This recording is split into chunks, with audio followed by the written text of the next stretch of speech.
Olá, pessoal. Eu sou o professor Lemuel Diniz, responsável pela disciplina Literatura Brasileira 2. Hoje vamos iniciar o módulo 2, que tem por título Conceitos. Será estudada a unidade 1, o conceito de literatura brasileira. Primeiramente, levando em conta os ensinamentos de Antônio Cândido, a gente precisa observar, né, que a literatura do Brasil faz parte das literaturas do Ocidente e da Europa, certo? A nossa é uma literatura modificada pelas condições do Novo Mundo, mas fazendo parte orgânica do conjunto das literaturas ocidentais. Ou seja, essas explanações de Cândido, elas são muito oportunas para a gente relembrar um importante conceito de teoria literária, que é o conceito de tradição poética. E ele vai ser bem importante para a compreensão na nossa aula de hoje, tá? A tradição poética, também chamada de tradição literária, é um entendimento de que desde o Homero, da literatura grega, né, a literatura do Ocidente, ela tem se desenvolvido não por recomeços absolutos, mas sempre procurando reaproveitar materiais do passado, tá? Então, é um reaproveitamento contínuo que a gente pode exemplificar lembrando da questão das Olimpíadas, quando na cerimônia de abertura das Olimpíadas, ou um pouco antes, há aquele procedimento de se passar, né, de se repassar a tocha olímpica acesa, né, de uma pessoa para outra, né? A tocha olímpica vai sendo sucessivamente, né, carregada por atletas numa corrida ou mesmo na cerimônia de abertura das Olimpíadas. Então, você tem, com esse exemplo, né, a percepção de que a literatura ela não recomeça do zero, ela não começa do zero, né? Ela sempre está partindo, né, do que já existe. Esse reaproveitamento contínuo a gente percebe até mesmo nas ditas poéticas de vanguarda, as poéticas de vanguarda que se arrogam o direito de dizer que são projetos radicais, projetos compostos de uma inovação radical. Mesmo essas poéticas de vanguarda, pessoal, elas carregam, né, elas buscam no passado elementos de inspiração. Então, é um fenômeno que tem na literatura, um fenômeno que a gente percebe que se constitui por meio da reimitação e do reaproveitamento do que se produziu na literatura de uma época, né, para outra época. Então, esse processo de reaproveitamento, a gente entende, né, os teóricos explicam, rotulam, né, classificam como sendo tradição poética ou tradição literária, que é um processo que não tem como se escapar, né? Então, no caso da literatura brasileira, esse entendimento é muito importante para a gente compreender que a nossa literatura do Brasil, a literatura do Brasil, ela não começou do zero, né?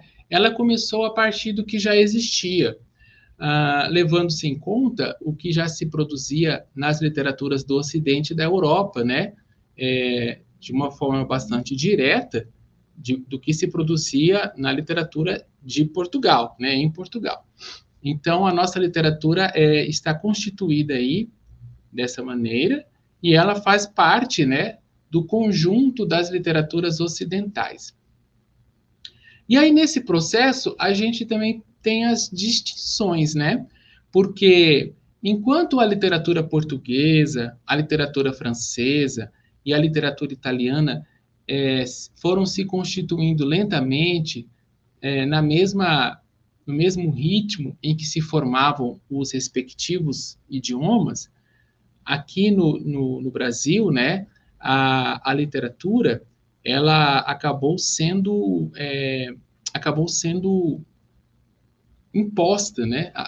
O início da nossa literatura aconteceu de um modo abrupto, de um modo brusco, quando nós tivemos os portugueses colonizando o Brasil e trazendo aquelas formas literárias consagradas lá no país deles, e que eram formas literárias já amadurecidas, e transplantando de uma forma brusca para o Brasil. Então, foi um procedimento doloroso e abrupto, bem diferente aí, né, conforme foi mencionado, da elaboração, da construção paulatina, né, das literaturas portuguesa, francesa e italiana, que foram se constituindo à medida que essas línguas, né, que esses idiomas foram se estabelecendo.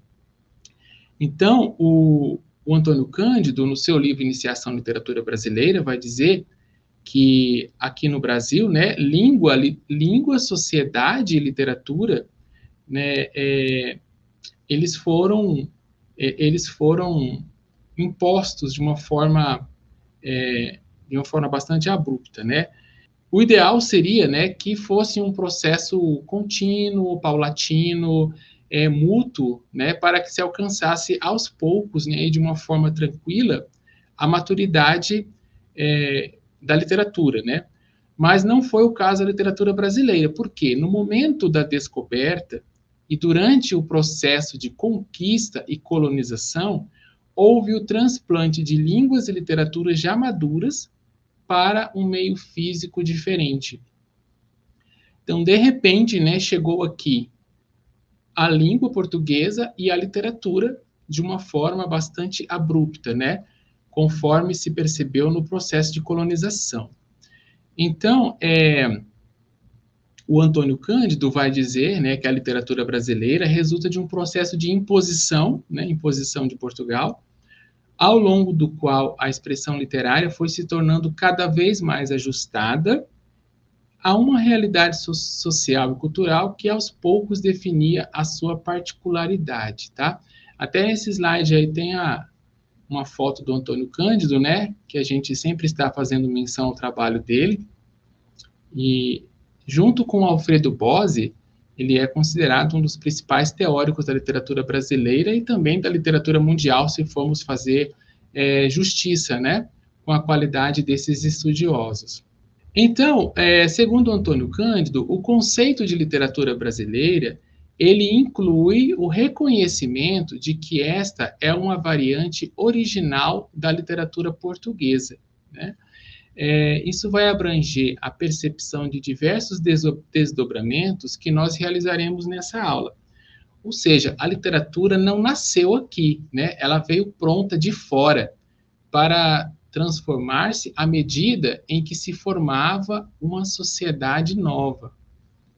Na prática, né, a gente pode perceber esse processo, pessoal, ao verificar que os portugueses do século XVI trouxeram para o Brasil formas literárias que já estavam consagradas na metrópole, né, que já estavam consagradas em Portugal.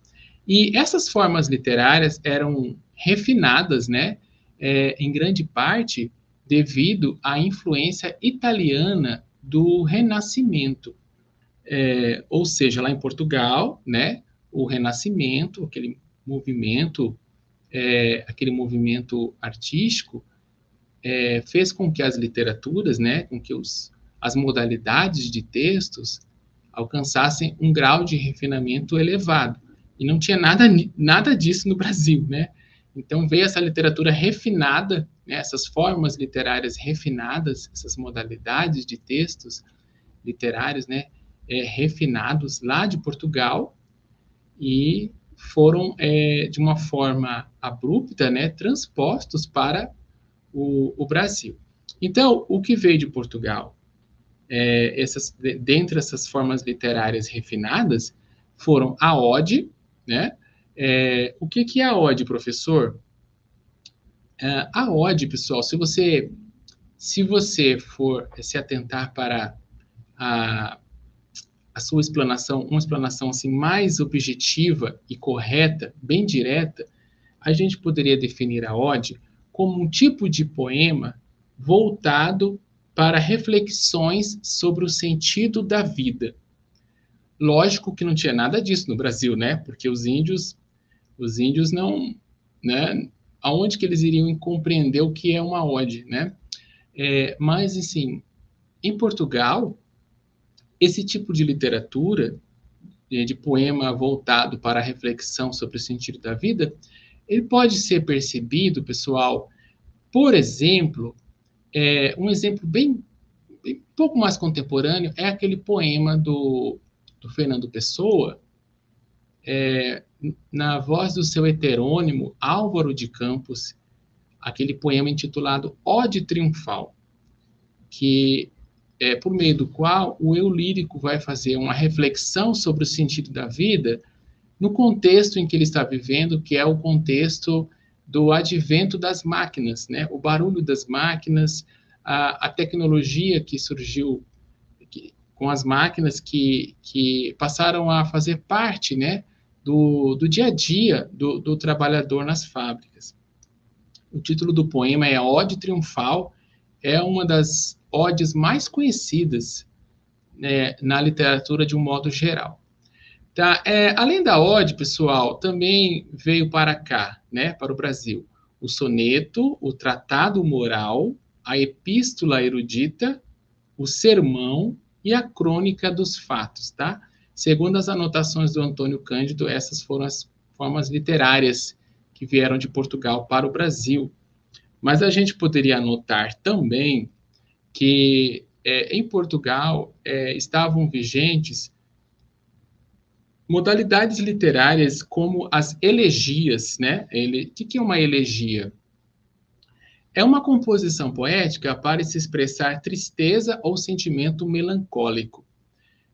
De Portugal também haviam as oitavas, né? Que eram poemas com estrofes de 8 versos. Havia também a sextina, né? Que é um poema estruturado com estrofes de 6 versos. E também em Portugal, a gente sabe que tinham as éclogas, né? Éclogas, que eram poemas de tema pastoril em forma de diálogo. Então a gente vai percebendo que essas modalidades textuais, elas não tinham nada a ver, né, com a questão cultural vigente no Brasil, né, no contexto aí do descobrimento, né, e da colonização.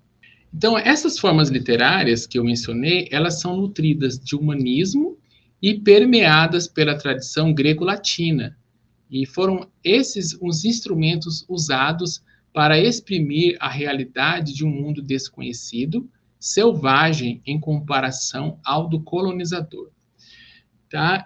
Foram essas, por isso que os primeiros escritores, pessoal, da literatura brasileira, eles tentaram, aqui na literatura brasileira, eles tentaram seguir essas estruturas que eu mencionei para vocês, e muitas vezes nós tivemos textos que seguiam essas estruturas, né?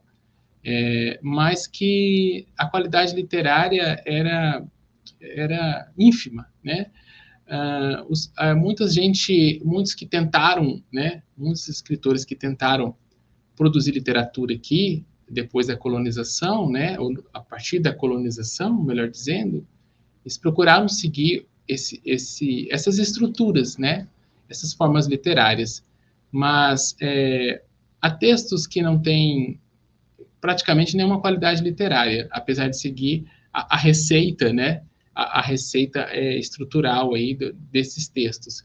Por exemplo, o fato de alguém escrever uma oitava, um poema com estrofes de 8 versos, não quer dizer que, apesar de seguir a estrutura, não quer dizer que o texto produzido vá ter qualidade literária, né?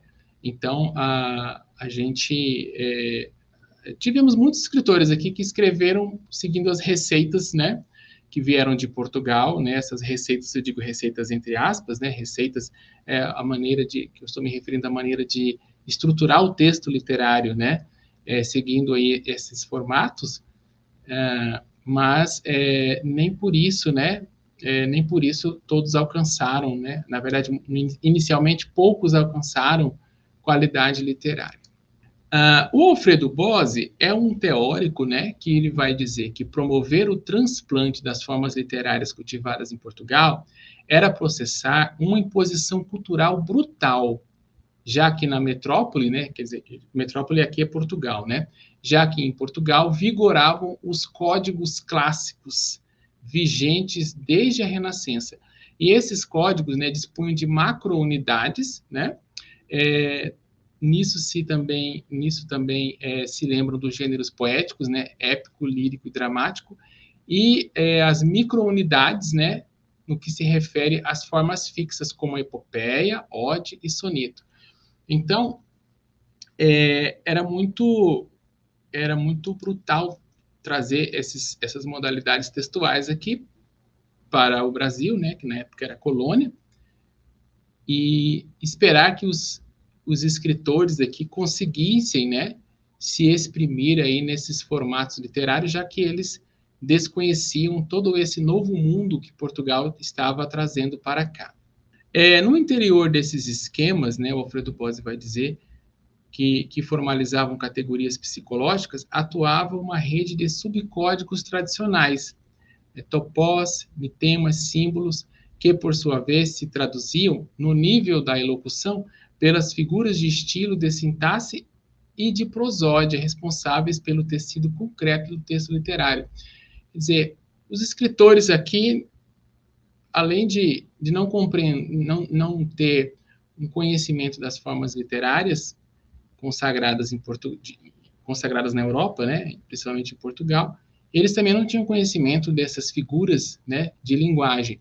Então, veio tudo de uma vez, né? Não só os formatos de textos, mas também todas essas nuances aí, né, representadas pelas figuras de linguagem, de estilo, de sintaxe, de prosódia. Então, imagina como foi abrupto, né, toda essa vinda de elementos culturais literários, né, para o Brasil, no início da sua colonização. Ou seja, a diferença existente entre os ritmos de vida e de modalidades culturais entre o colonizador e a população local apontava muita disparidade, né? Então, o que se diz, por exemplo, há estudiosos que dizem que quando os portugueses chegaram no Brasil, havia uma literatura oral produzida pelos indígenas, né? Chamada de poemúsica. Tem até um teórico chamado Risério, que estudou isso, né? A tal da poemúsica, que era a literatura oral produzida pelos indígenas, por meio da qual eles repassavam para seus descendentes a cultura deles, né? As vivências na natureza, enfim. Só que mesmo levando em conta a existência dessa forma de literatura oral indígena, era algo muito... O que os portugueses trouxeram para cá, com essas modalidades textuais, né, era muito diferente, né, do que se praticava aqui. Tanto é que o colonizador português tinha uma grande preocupação com o texto escrito, e já os indígenas se contentavam com a produção literária oral. Então, era muita disparidade. Se você ponderar essa situação, né, em todas as circunstâncias, né, a gente vai perceber, sob todos os prismas, que a disparidade, né, o contraste era muito grande entre o que o colonizador entendia por cultura literária e o que o indígena entendia por cultura literária, né? E aí, aos poucos, né, a população que foi surgindo por meio dos portugueses, né, quando fala de população local nesse slide, Antônio Cândido pode estar praticamente certo que ele também está fazendo menção aos portugueses que passaram a vir morar no Brasil para colonizá-lo, né, para trabalhar nas terras. Então, foi se criando, né, uma população local e também houve também aquela população que foi surgindo por meio dos cruzamentos, não necessariamente a palavra cruzamentos, eu quero em busca de uma palavra assim mais técnica, diríamos os relacionamentos entre portugueses e indígenas, né? Foi surgindo toda essa população local por meio desses relacionamentos, os portugueses que vinham morar aqui para colonizar o Brasil. Então, foi se formando uma população local. E mesmo no início, essa população local também sentiu um pouco essa disparidade. Mas, com o passar do tempo, né, um gênero literário foi se aclimatando aqui no Brasil. Ele foi um dos primeiros que se aclimatou muito bem aqui no Brasil, que foi o soneto. E é sobre isso que a gente vai conversar, sobre a questão do soneto, né? O soneto é considerado a forma mais viva e fecunda das formas fixas. Ele tem a estrutura de ter 2 quartetos e 2 tercetos. Originalmente, né, ele foi codificado pelo poeta Francesco Petrarca, né, da Itália, e é uma modalidade literária considerada um dos meios favoritos do lirismo e dos grandes sentimentos individuais. Então, justamente por ter essa força, né, por ter essa dinamicidade, que o soneto foi um dos gêneros que primeiramente se aclimatou muito bem aqui no Brasil. E é interessante, nos estudos de Cortez e Rodrigues, eles vão dizer que lá em Portugal, né, que esse gênero já existia há bastante tempo, existia o poeta português Antero de Quental, muito conhecido. Quem estuda literatura portuguesa sabe que ele é um dos principais poetas lusitanos, né? E o que aconteceu? Os nossos escritores do parnasianismo, eles conseguiram superar o potencial do sonetista português Antero de Quental no que se refere ao soneto. Né? Eles conseguiram, por quê? Porque os nossos parnasianos, né, os nossos escritores do parnasianismo, conseguiram modernizar o soneto, analisando-o, desmontando-o, reconstruindo-o. Então, você vê que o soneto foi tão bem recebido no Brasil que sofreu até mesmo processos de modificação na sua essência, né? Nesse caso aí, né, que os nossos escritores conseguiram superar até o que foi feito em Portugal, os 14 tradicionais versos do soneto foram mantidos, mas quando convém, né, a disposição das estrofes é alterada, embora se registre no papel a sequência de quartetos e tercetos. Então, a alteração é percebida na pausa final de cada estrofe, que pode deslocar-se ao interior da estrofe seguinte, de acordo com o conteúdo lógico da expressão. Sendo assim, o ouvido, né, pode surpreender uma quintilha e um terceto, onde os olhos leem 2 quartetos. Então, você vê que a literatura, né, com o passar do tempo, né, a nossa literatura começou... A nossa literatura não só aclimatou, né, não só se apropriou do soneto, como também realizou modificações que podem ser percebidas não na estrutura, pois esta é fixa, né, mas no que você ouve, né, na leitura do poema, o leitor, né, o ouvinte, né, ele pode perceber uma disposição diferente da forma como o soneto era produzido em Portugal. Era algo perceptível só pela audição, certo? Foi uma inovação dos nossos escritores brasileiros, né? Mas isso aconteceu bem mais adiante, né? Depois que a gente já tinha passado pelo romantismo, pelo realismo, pelo naturalismo. Quando a gente chegou lá no parnasianismo, a gente percebeu, né? É apenas um dos exemplos de como que a gente conseguiu. Quando eu falo a gente, eu me refiro aos escritores da literatura brasileira, né? Conseguimos superar, né? Inovar formas fixas que eram praticadas em Portugal, no que se refere à questão audível. Cortez e Rodrigues aí continuam explicando essa questão, né? Dizendo que nessa modificação que os parnasianos fizeram no soneto, a gente pode ouvir uma quadra e um dístico, onde se está lendo 2 tercetos, né? Então, o que acontece é uma verdadeira assimetria poética. É ler uma coisa, no papel está escrito de uma forma, mas na leitura, né, se percebeu modificações, né? Então, esse fenômeno, né, pode ser assim explicado. A literatura nasce da literatura. Cada obra nova é uma continuação. seja por consentimento ou por contestação, das obras anteriores, dos gêneros e dos temas já existentes. Escrever é, pois, dialogar com a literatura anterior e com a contemporânea. E a nossa literatura brasileira fez exatamente isso, né? Com o passar do tempo, ela foi dialogando com a portuguesa e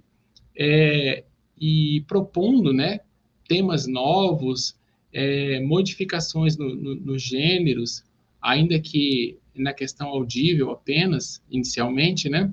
Mas é isso, né? A nossa literatura ela foi amadurecendo. E ainda falando do soneto, a gente percebe que é interessante que o soneto é uma forma literária tão viva que ela é cultivada desde o Renascimento e é um caso único de sobrevivência do modo literário à evolução e às mudanças do gosto estético, né? A gente vê, por exemplo, que o gênero épico cedeu lugar ao romance, mas o soneto, desde que existe, ele é cultivado e não deixa de ser interessante, não deixa de ser um texto literário que tem uma vivacidade, uma dinamicidade que envolve o leitor, né? Tanto é que quando a gente está no modernismo, nós temos um soneto muito bem conhecido, que é o soneto de fidelidade, que foi escrito pelo Vinícius de Moraes. Então você vê, o soneto não descai, né? Não cai de moda, não deixa de existir, não deixa de ser um gênero que tem um vigor muito latente. Então, o soneto, né, exemplifica aí como a nossa literatura se apropriou da literatura portuguesa, né, acabou se deixando, a partir do que eles imaginavam, né, que iriam impor o soneto para nós, né, mas o soneto acabou sendo abraçado de uma forma quase que espontânea e foi ganhando seu espaço na literatura brasileira, tal qual se verificou aí no texto famosíssimo, né, esse poema do Vinícius de Moraes, Soneto de Fidelidade. No primeiro momento, pessoal, aqui no Brasil não se desenvolveu uma literatura de ficção, uma literatura fantasiosa, né? Porque os textos literários que eram produzidos eram mais textos para descrever o local, né? Textos para se enviar para Portugal, para descrever, registrar a nova terra, os costumes dos ameríndios. Então, a nossa literatura inicial não tinha nada de ficção. A imposição cultural portuguesa, né, ela foi aos poucos gerando expressões literárias diferentes, né? E é interessante que nem sempre aqui no Brasil, né, os textos de Portugal foram a grande influência para os nossos escritores, porque chega um dado momento em que se percebe a influência francesa. A influência francesa passa a ser tão grande que chega a ser considerada como avassaladora quando nós chegamos no movimento do parnasianismo e do simbolismo. E é interessante que o estudioso Haddad, né, ele faz uma diferenciação entre a influência da cultura francesa na nossa literatura e a influência da cultura portuguesa, né? Ele vai dizer que na cultura francesa predominam a razão e a claridade. E na cultura portuguesa, né, conforme ele menciona aqui, há uma questão de energias, né, de clarificar as energias. Então, ele diz assim, deixando-se influenciar pela cultura francesa, seria possível clarificar as energias do portuguesismo no qual nossos escritores vinham sendo sujeitos. Nesse primeiro momento, no início da literatura brasileira, é preciso considerar como produções da literatura no Brasil as obras feitas pela transposição pura e simples dos modelos ocidentais. Como eu disse a vocês, o sujeito que estava aqui na época da colonização do Brasil, se ele escrevesse um texto seguindo o formato de uma oitava, que é um poema com estrofes de 8 versos, mesmo que não tivesse quase nenhuma qualidade literária, esse texto deveria ser considerado como literatura do Brasil, né? Já que era um texto que era um dos primeiros textos e que estava seguindo um modelo proveniente de Portugal, né? E também era considerada como literatura do Brasil, nesse momento inicial, as obras que diferenciavam da literatura portuguesa, no que se refere aos temas, né, na tonalidade espiritual e nas modificações do instrumento expressivo. Então, aquelas modificações, as pequenas modificações que porventura aconteceriam a um escritor não conseguir imitar um estilo, né, uma estrutura de um texto de Portugal, alguma coisa que ele não fizesse 100% nesse sentido, mas mesmo assim, né, mesmo sem conseguir seguir a receita da estrutura do texto literário, do modelo de Portugal, né, mesmo pela iniciativa de escrever algo aqui no Brasil, isso seria considerado uma produção da literatura do Brasil. Então, à medida que a colônia se transformava em nação, a literatura do Brasil, né, ela ia desenvolvendo cada vez mais a sua personalidade, tá? E então, a gente, considerando os ensinamentos do Antônio Cândido, a gente pode esquematizar a literatura brasileira em 3 etapas, tá? Tem a era das manifestações literárias, que vai do século XVI ao meio do século XVIII, a era de configuração do sistema literário, que vai do meio do século XVIII à segunda metade do século XIX, e a era do sistema literário consolidado, que vai da segunda metade do século XX aos nossos dias. E aí a gente pode lembrar vocês, né, que essa questão os textos, né, que foram produzidos na era das manifestações literárias e na era da configuração do sistema literário, são os textos que a gente estudou na literatura brasileira 1, certo? Tudo aquilo que foi visto se enquadra nesses 2 tópicos, tá? E a era do sistema literário consolidado é o que a gente está vendo nessa disciplina Literatura Brasileira 2, né?